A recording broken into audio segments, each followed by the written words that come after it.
بسم الله الرحمن الرحيم. الحمد لله رب العالمين الرحمن الرحيم مالك يوم الدين.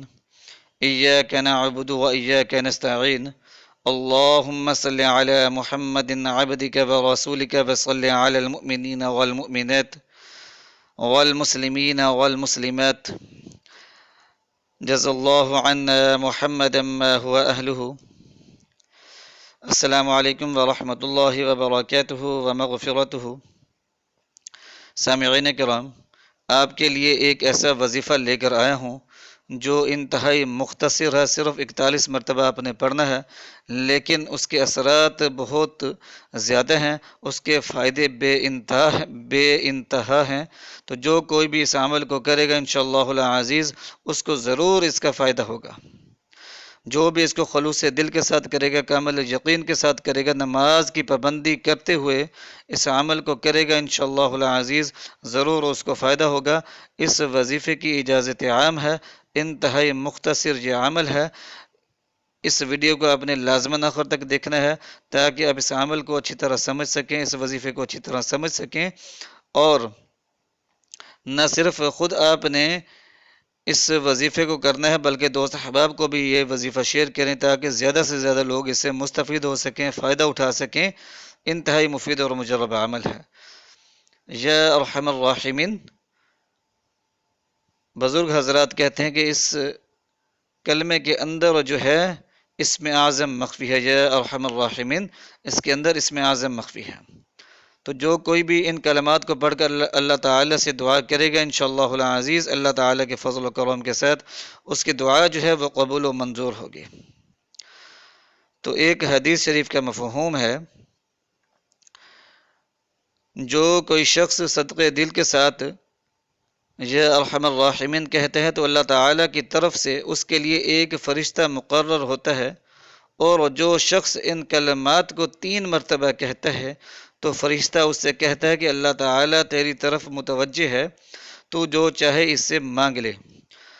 اس کے علاوہ ایک اور حدیث شریف کا مفہوم ہے، حضور نبی کریم صلی اللہ علیہ وآلہ وسلم ایک ایسے شخص کے پاس سے گزرے جو ارحم الراحمین کہہ رہا تھا. تو حضور نبی کریم صلی اللہ علیہ وآلہ وسلم نے اس شخص سے ارشاد مبارک فرمایا، تو سوال کر لے، اللہ تعالیٰ نے تیری طرف نگاہ کرم فرمائی ہے. تو بزرگ حضرات کہتے ہیں کہ یا ارحم الراحمین کے اندر جو ہے اسم اعظم مخفی ہے. تو یا ارحم الراحمین جو ہے اس کی تسبیحات کیا کریں، اس کا ذکر اذکار کیا کریں، سجدے کے اندر اس کو پڑھا کریں، چلتے پھرتے اٹھتے بیٹھتے اس کا ورد کیا کریں. انشاءاللہ العزیز اللہ تعالیٰ کے فضل و کرم کے ساتھ تمام دنیاوی مسائل حل ہو جائیں گے، تمام مشکلات مصیبتیں دور ہو جائیں گی. اللہ تعالیٰ کے فضل و کرم کے ساتھ ایسی ایسی برکات حاصل ہوگی کہ آپ حیران رہ جائیں گے. تو عمل جو ہے یہ ہے کہ آپ نے بعد نماز فجر اور بعد نماز مغرب 41 مرتبہ جو ہے اپنے یا ارحم الراحمین کا ورد کرنا ہے، ذکر کرنا ہے، وظیفہ پڑھنا ہے. اول آخر 11 مرتبہ جو ہے اپنے درود پاک پڑھنا ہے، اور اس کے بعد اللہ تعالیٰ کے حضور دعا مانگنی ہے. اور دعا میں سب سے پہلے اللہ تعالیٰ کی حمد و ثنا بیان کرنی ہے، سورۃ فاتحہ یعنی کہ پڑھنی ہے اپنے. اور اس کے بعد جو ہے نبی پاک صلی اللہ علیہ وآلہ وسلم پر درود پاک پڑھنا ہے. اور اس کے بعد لا تعداد بکثرت یا ارحم الراحمین پڑھنا ہے. اور اس کے بعد دعا کرنی ہے، جو بھی آپ کی حاجت ہے اس کے پورا ہونے کے لیے، اپنے مقصد میں کامیابی کے لیے اپنے دعا کرنی ہے.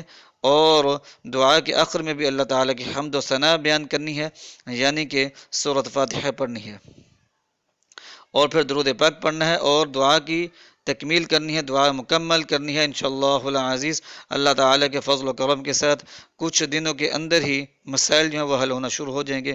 کسی بھی جائز حاجت اور جائز مقصد کے لیے آپ اس عمل کو کر سکتے ہیں. جب تک حاجت پوری نہ ہو تو اس عمل کو کرتے رہیں. اگر زندگی میں اس عمل کو شامل کر لیں کہ ہر نماز کے بعد جو ہے ایک تسبیح یا ارحم الراحمین کی کر لیا کریں، تو انشاءاللہ العزیز کبھی بھی کسی اور عمل کی ضرورت نہ ہوگی. بس ایک چیز کا آپ نے خیال کرنا ہے کہ نماز کی پابندی کریں، گناہ کبیرہ سے جو ہے بچنے کی کوشش کرتے رہیں، استغفار کرتے رہیں، انشاءاللہ العزیز تمام مسائل حل ہوں گے۔ تو اس عمل کی، اس وظیفے کی اجازت عام ہے، صرف اور صرف جائز حاجت کے لیے کریں، انشاءاللہ العزیز تمام مسائل حل ہوں گے۔ وآخر دعوانا ان الحمد للہ رب العالمین۔